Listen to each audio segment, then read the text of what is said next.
الرحمن الرحیم الحمدللہ رب العالمین وصلی اللہ علی محمد وآلہ الطاہرین ولعنۃ اللہ علی اعدائہم اجمعین الی قیام یوم الدین۔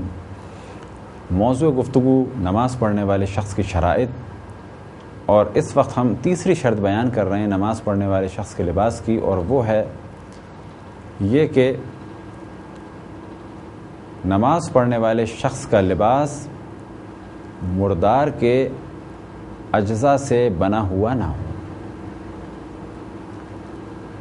اب یہاں پر بات واضح ہو گئی کہ مردار سے یہاں پر مراد ہے ایسا حلال گوشت جانور کہ جسے یا تو شرع کے مطابق صحیح طریقے سے ذبح نہیں کیا گیا، یا یہ کہ یہ مر گیا۔ یعنی فرض کر لیں گائے ہے یا بکرا یا بھیڑ، یہ مر گیا یا ایسے غلط ذبح کیا گیا، تو اس کی کھال کے بنے ہوئے لباس سے نماز نہیں پڑھی جا سکتی، کیونکہ وہ نجس ہے اور مردار ہے۔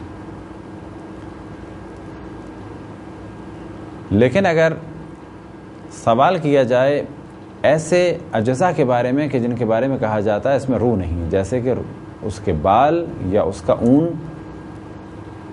تو اس میں نماز پڑھی جا سکتی ہے، وہ کہ بہتر ہے کہ مردار کے بال یا اون میں بھی نماز نہ پڑھی جائے۔ تو حلال گوشت ایسا جانور کہ جس کو اگر ذبح کیا جائے اور اس کا خون اچھل کے نکلے، اور اگر اسے غلط ذبح کیا جائے یا یہ کہ مر جائے، تو اس کے بارے میں تو یہ حکم تھا جو بیان کیا گیا۔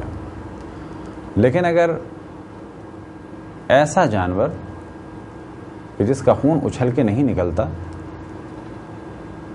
اس کی کھال میں بھی احتیاط بہتر ہے۔ مثال کے طور پہ سانپ کا مردار نجس نہیں ہے،